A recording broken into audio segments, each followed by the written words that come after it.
I'm the Philosophical Bachelor, and today we are going to continue with my metaphysical investigations. Chapter 4, Emergence. Due to higher levels of complexity, or the way the various parts of a system are organized, novel properties may emerge that are more than the resultant of the system's parts.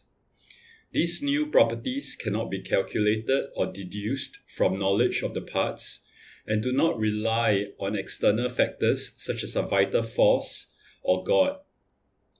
The novel emergent properties are irreducible to the properties of the lower levels or parts of the system, but that does not make them primitive in the universe. This phenomenon is known as emergence, and the theory explaining it is emergentism. Emergentism fits well with the phenomenon of spirit, but is in need of metaphysical support to account for how it can happen. Emergentists often claim that the basis of their theory is empirical, which implies that emergence is a brute fact of nature. It is simply what takes place when things happen to be organized in a certain way, or when they have reached a higher level of complexity. The irreducibility of emergent phenomena means emergentists cannot appeal to the laws that govern the phenomena of lower levels, such as Newtonian mechanics, which can explain material interactions, but not spiritual or mind-body interactions.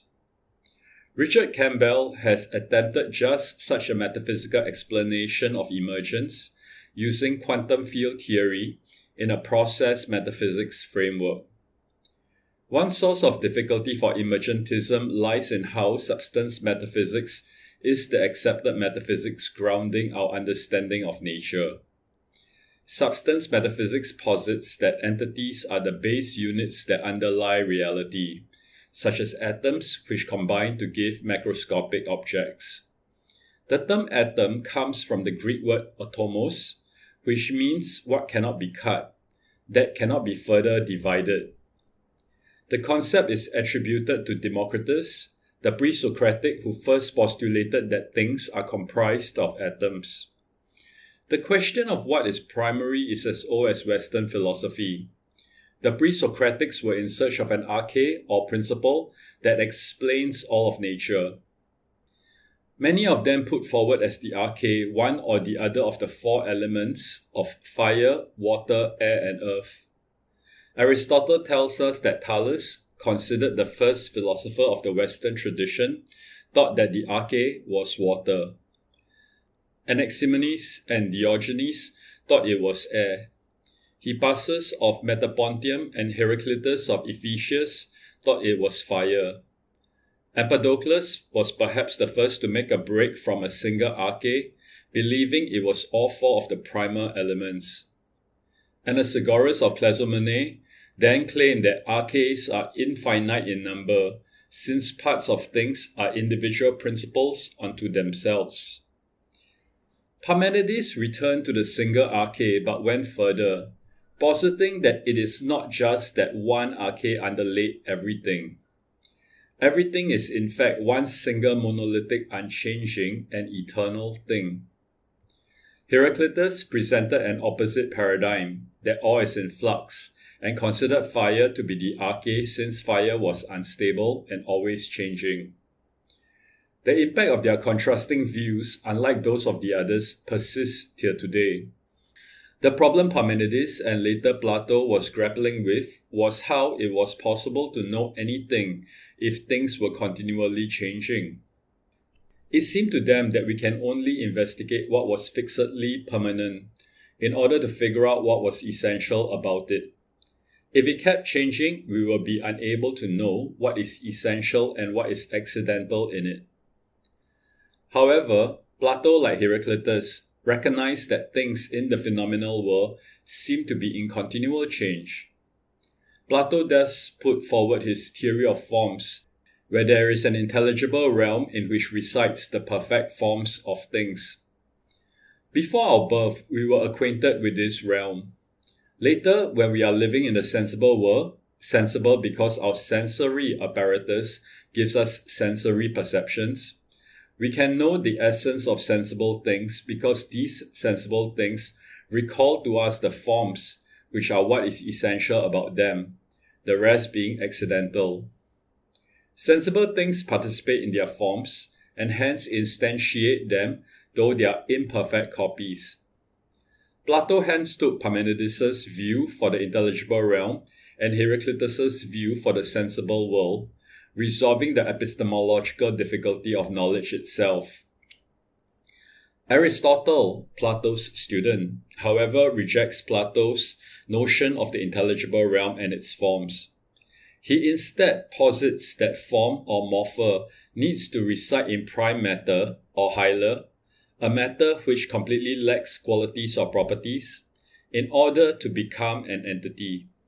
This theory is known as hylomorphism. Aristotle is a great systemizer, and his views were considered authoritative. In the Middle Ages, he was referred to as the philosopher. In this way, a substance paradigm became firmly entrenched to the detriment of a process paradigm, whereas Heraclitus posits change is what is fundamental.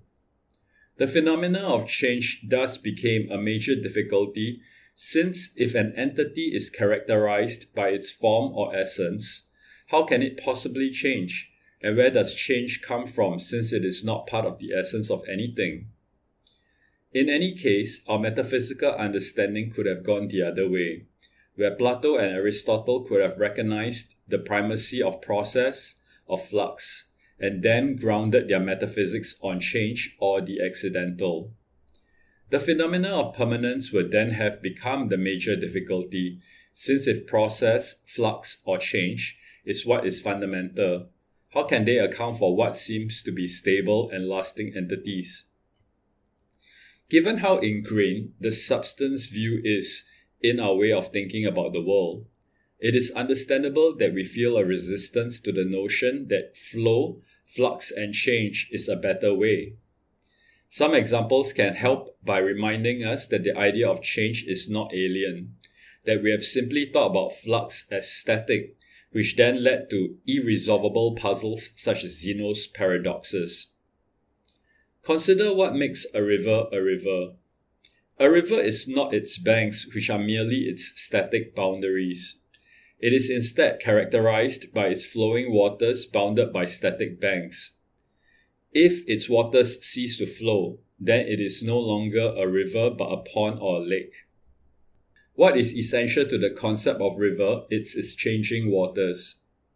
Similarly, change and flow is what characterizes transportation, circulation, sport, weather phenomena such as sunshine, rain, or snow, movement, and any activity. Yet, substance metaphysics has reified these dynamic concepts into static entities, which then cause us to mistake what is essential to them. For instance, trains, planes, and cars are undeniably important constituents of transportation systems, but we must not forget about the paths, networks, and connections which these vehicles flow over. You may think that I have only selected examples that are clearly flows and movements to extol the primacy of process, but even things we commonly consider as fixed are not. Mountains rise and fall over long periods. Buildings deteriorate as they become dilapidated by the onslaught of weather or from sheer neglect. Conversely, they are rejuvenated from renovation and improvement. Living things seem to have clear and distinct identities, but the cells of a human being, except for our eyes, are completely different after some years. If we insist on substance metaphysics, should that person then be regarded as the same being? Clearly, what is essential to a person's identity is not one's cells, organs, or even face. Should we get wrinkled, have a facelift, or an organ transplant, are we not still us? As noted, substance metaphysics is adept at explaining what is static but struggles to explain change. Process metaphysics is adept at explaining change but struggles to explain permanence. Both theories have their own pros and cons, and hence their demerits cannot be the reason for a paradigm change, especially since substance metaphysics has purportedly served humankind well so far. However, our best science today points us in the direction of process, that science being quantum theory. I had earlier used quantum field theory to explain the manifestation of virtual particles due to quantum field fluctuations in the void, which then led to macroscopic entities and worlds. Campbell will further argue that fields and not particles are what the true basis of reality is. Quantum field theory extends quantum mechanics by reconciling it with special relativity. The term quantum refers to a packet of energy with quanta being its plural. Some interpretations of quantum mechanics are still strongly influenced by substance metaphysics, considering quanta as analogues of particles. One difficulty surrounding substance metaphysics that scientists since Isaac Newton have to contend with is how forces transmit over a distance. For one body to exert a force on another, it will seem that they require physical contact, the way one billiard ball causes another to move by knocking into it. However, when one body attracts another body gravitationally, how does this force of attraction transmit without any contact? It is almost as if the force from the first body vanished and then reappeared at the other body to be felt by it, but that cannot be right, since energy would then not be conserved in the interim. It also seems to make this transmission instantaneously, but that also cannot be right, since special relativity tells us that nothing can travel faster than the speed of light, including gravitational forces.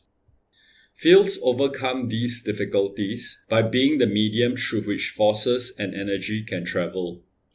Gravitational waves propagate through the gravitational field, taking some time to reach other bodies. Fields are pervasive. There is the gravitational field, but also the electromagnetic field, and each quantum particle has its own quantum field. For instance, an electron field surrounding an electron, or a proton field surrounding a proton. When fields interact, excitations arise at certain places in the fields, which are quanta or packets of energy caused by the superposition of the fields. It is common to refer to some of these quanta as particles, but these particles have no separate substantiality of their own. They are derived from the quantized excitation of fields, making fields more fundamental.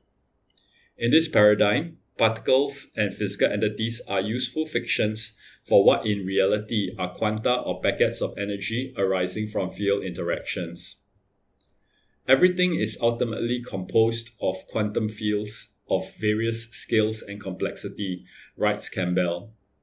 By everything, Campbell means every physical thing from the micro to the macro scale, from quarks to planets.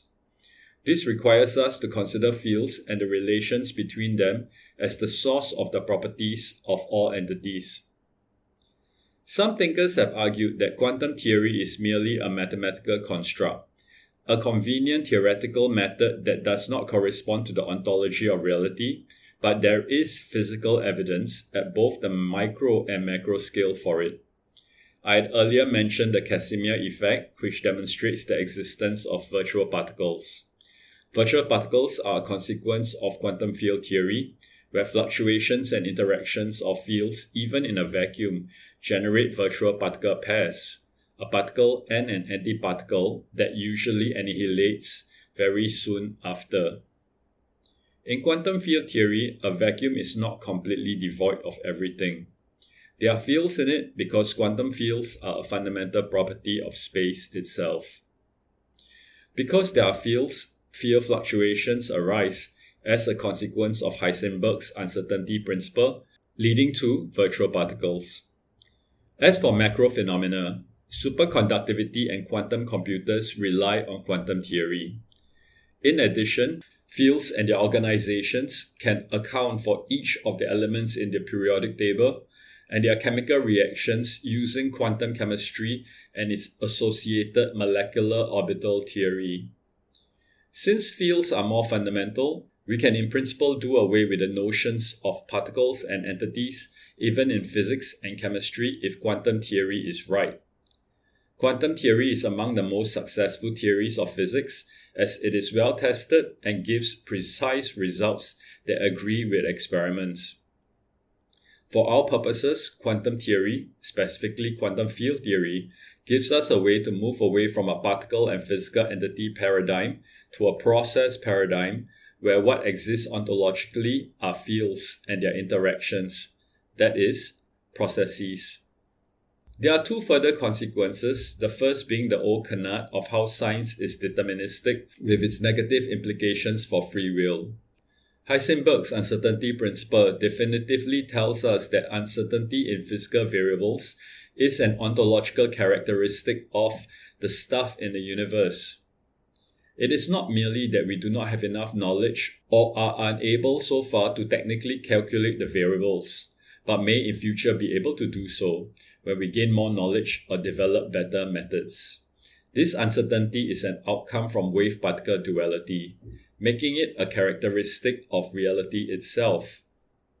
In 1814, Pierre-Simon Laplace proposed that a super-intellect can compute the future if it knew the physical variables of all the atoms in the universe at any particular instant of the past. This idea that all is determined and hence computable came to be known as Laplace's demon, but this demon has been laid to rest with Heisenberg's uncertainty principle. The deterministic calculation it posits is not just in practice but in principle impossible even with a super-intellect or a supercomputer, because we cannot know all physical parameters at the same time with certainty. If we knew the momentum of an atom, we cannot know its position and vice versa. The second consequence is that emergence can result from the organization of fields. Emergentism centers on the irreducibility of system-level properties to the properties of its parts. In a process view of emergence, the question of reducibility evaporates. The idea of reducibility is that the properties of parts at a lower level flow upwards to the system level and in that way cause system-level effects. For instance, a materialist may posit incorrectly that the activity of neurons causes thought, the brain being a lower level of the system of consciousness. Reduction can in theory keep reducing from neuron cells to its molecules and atoms until we find explanations at the most basic level, presumably the level of fundamental particles. The field view throws into doubt the conception that there is any most basic level. Fields are unlike particles and entities. They are a continuum where their relations to one another are what cause the macro phenomena. The idea of levels does not apply. We should not think of quantized excitations as proxies for subatomic particles because they are resultants of field interactions which then depend on the relation between fields. They are processual. This leads us to our 11th principle. Fields are the basis of reality, making process more fundamental than substance. Emergence can take place because the properties a system have are due to how the system's component processes are interrelated. Campbell writes, "Organization characterizes the extent of the interrelations among the components of the system in terms of their number, scope, and dynamics. That is, the degree of nonlinearity it exhibits. A functional organization is defined as an ordered configuration of processes which is able to do causal work. Processes exist only in some organization or other. It is how they are organized which generates their properties and powers. Processes are not atomic, not independent and isolated, but interact with other processes, both internal and external to its system. The relationships between component processes, their organization in a system, are the source of a system's causal power. Not all systems are emergent. They are emergent when they exhibit non-linear effects resulting from the interaction of their component processes. If the system-level effects are linear, that is, calculable using only the theories governing the parts, the system is not emergent since it is reducible to the effects of its components as informed by the theories governing them. This brings us to our 12th principle. Organization of processes is the cause of properties. To distinguish between a system and its environment, a boundary is needed. These boundaries can be impermeable, leading to a closed system like the surface of a ball, which keeps the air inside it in and what is outside it out. Alternatively, it can be porous like human skin, which allows moisture both in and out through it, leading to an open system. Campbell suggests two ways in which processes can be organized so as to persist, meaning that their resultants are stable. The first are energy wells, where the processes forming a system are self-contained in a closed system. The ball as a closed system is an example of an energy well, which is stable all by itself. These energy wells are in equilibrium and will persist and remain unchanged if left alone. The second are far from equilibrium systems. If left alone, because they are far from equilibrium, they will perish. Campbell's example is a candle flame. The flame requires the wax of the candle as fuel and oxygen from the air to support combustion. The heat it gives off creates convection currents that carry away the combustion products of carbon dioxide while drawing in fresh air to sustain the flame. It is an open system because it requires materials from the environment to keep going. Despite being far from equilibrium, it remains stable so long as the materials and processes such as the convection currents are available. It also requires conditions to be suitable for its persistence. The convection currents depend on the temperature difference between the flame and its surroundings. If the temperature of the surroundings increases too much, the convection currents will cease. Fresh air will then not be able to reach the flame, and the carbon dioxide from combustion will not be removed, smothering the flame. The human body is another example of a far from equilibrium open system. If we could not take in oxygen and nutrition from the surroundings, and could not pass the waste products of our bodily processes into the surroundings, we will suffocate, starve, and be poisoned, respectively. Like the candle flame, we depend on taking in materials from the environment, disposing of waste into it, and on its conditions. Too high an ambient temperature and our bodies will overheat. Too low and we will freeze. Both the candle's flame and the human body can maintain their stability if they can take in materials, remove waste, and have the right environmental conditions. They are not self-contained, but are self-maintaining through their interactions with their environments. However, for the flame, once the candle's wax is exhausted or the room is filled with too much carbon dioxide, the flame dies out. The flame is unable to actively seek out new wax or leave the room on its own. The human being, however, is able to maintain its state of self-maintenance. When food has run out, we are able to go hunt for more or simply pop down to the market. If the air in the room becomes too stale, we are able to open a window. When it is too cold, we are able to put on more clothing. We are recursively self-maintenance. Campbell considers recursive self-maintenance to be an emergent property. It is not in the properties of the parts of the human being, but of the whole or the system. The lungs are unable to open the window to let in fresh air. The stomach is unable to go hunt for food. It is the human being as a whole system that has the ability to perform these tasks. If we can reliably or predictably cause novel properties to emerge by directly manipulating fields, that will validate Campbell's metaphysics of emergence. However, a characteristic of emergence is precisely the inability to predict the emergence of such novel properties. If it was predictable, it would then be reducible in the sense that it can be inferred or deduced from the scientific theories governing the parts of the system, and hence not be considered emergent. However, that notion of reduction was based on an idea that the properties of the whole or system level are reducible to those of its parts. Campbell's emphasis is on the relations between the parts. By arranging the parts in new ways, novel properties may emerge. Arranging things in different ways to generate different functionality is nothing new.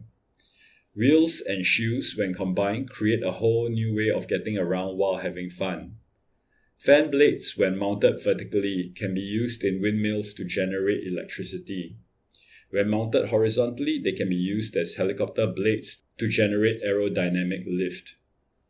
The same blade design can provide different functions when arranged differently.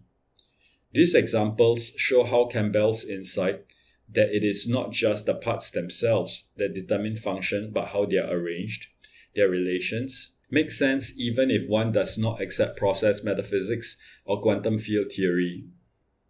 Since the way processes are organized is the cause of properties, by organizing processes differently, new properties may emerge. By understanding the phenomenon of emergence, we can get some ideas on how to systematically generate emergence, such as deliberately creating nonlinearity in the relations between parts through, for instance, fostering reflexive relationships between parts through feedback loops, introducing new parts into a system, and complexifying systems through adding more parts and arranging the parts in different ways. These ways are unlike the linear scaling up of proven smaller scale systems which replicate successes on a larger scale. Probably the most unexpected way though is simply through trial and error. By trying different ways of doing things, sometimes in counterintuitive, odd, or even downright bizarre configurations, we may be surprised by emergent phenomena. What is trial and error if not a harnessing of randomness? As we can see, randomness has not departed the scene, though its role is diminished. We have thus reason to be hopeful for novelty to appear in the universe, but must also act cautiously since, as already noted, randomness is amoral. Emergent surprises can turn out to be good or bad. This brings us to our 13th principle. By organizing processes differently, new properties may emerge. Does emergence mean that by arranging computers or computer chips together, either more of them or in different architectures or both, that we may one day have sentient machines? Nothing in Campbell's emergence theory prevents it. Similarly, Campbell's theory supports my account of the development of consciousness, with each step being an emergent leap. Vision leading to representational imagination, abstract thought, and then self-consciousness. Drives leading to desires, pain and pleasure leading to the formation of emotions and values, multiple values leading to a need to select between competing values, leading to questions of meaning to guide our choices, and free will and feedback loops guiding self-reflection, leading to conscience, are just so many steps of the emergent development of human consciousness leading to spirit. Reflecting on Campbell's notion of emergence as organizations of processes, if we accept that process is the true ontology, all physical entities can be considered to be emergent from quantum and gravitational fields, since all entities are organizations of processes, including the quantized field excitations that constitute fundamental particles and the subsequent organization of those processes to obtain the processes that comprise larger scale entities and their development. Emergence would then not be a mystery but a regular occurrence observed at all scales and explainable through process ontology. Next week, we will look at Chapter 5 on humanity. Thank you for listening to the Philosophical Bachelor.